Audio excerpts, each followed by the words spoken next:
నన్ను కనుగొనడానికి ఒక వ్యక్తి చాలా కష్టపడి ఒక అచ్చు యంత్రాన్ని కనుగొన్నాడు. ఎందుకంటే అందరూ బైబిల్ చదివి వాళ్ళ మనసులను మార్చుకోవాలని. ప్రపంచంలో బైబిల్ 724 భాషల్లో ముద్రించబడింది. మన దేశంలో అయితే 74 భాషల్లో, కొత్త నిబంధన అయితే 92 భాషల్లో ముద్రించబడింది.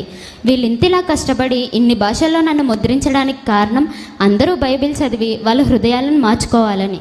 కానీ ఈ కాలంలో కొంతమంది క్రైస్తవులు చేస్తున్న కార్యాలను బట్టి నాలాంటి బైబిల్స్ ఎన్నో చాలా బాధపడుతున్నాయి.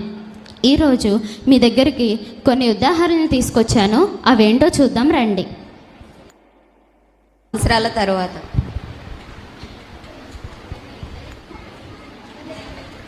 అందరికీ వందనాలు. దేవుడు చాలా శక్తివంతుడు, గొప్పవాడు, ఆశ్చర్యకరుడు.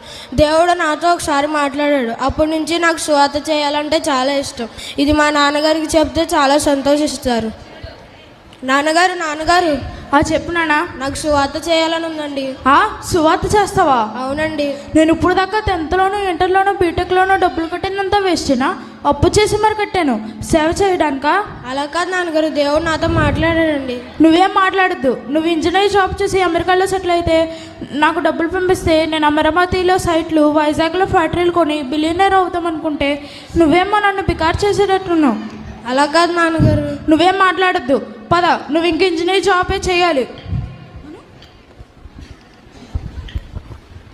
చూసారా అండి, ఈ చిన్న పిల్లవాడు పాటలు పాడి ఆరాధన చేసి దేవుని మహింపరిస్తే ఆహా నా కొడుకు ఎంత భక్తి చేస్తున్నాడో అని మెచ్చుకున్న తండ్రి పెద్ద అయిన తర్వాత నాన్నగారు నేను దేవుని పరిచర్య చేయాలి అంటే మాత్రం నువ్వు ఇంజనీరింగ్ జాబే చేయాలి, నాకు డాలర్స్ పంపించాలి, అమెరికా వెళ్ళి నేను సైట్లు కొనాలి, పెద్ద బిజినెస్ మ్యాన్ అవ్వాలి అనేసి మాటలు చెప్తున్నారు.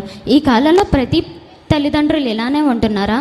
ఒకవేళ నిజంగా మీ పిల్లలే కనుక మీ దగ్గరికి వచ్చి అడిగితే మీలో ఎంతమంది ఆనందపడతారు?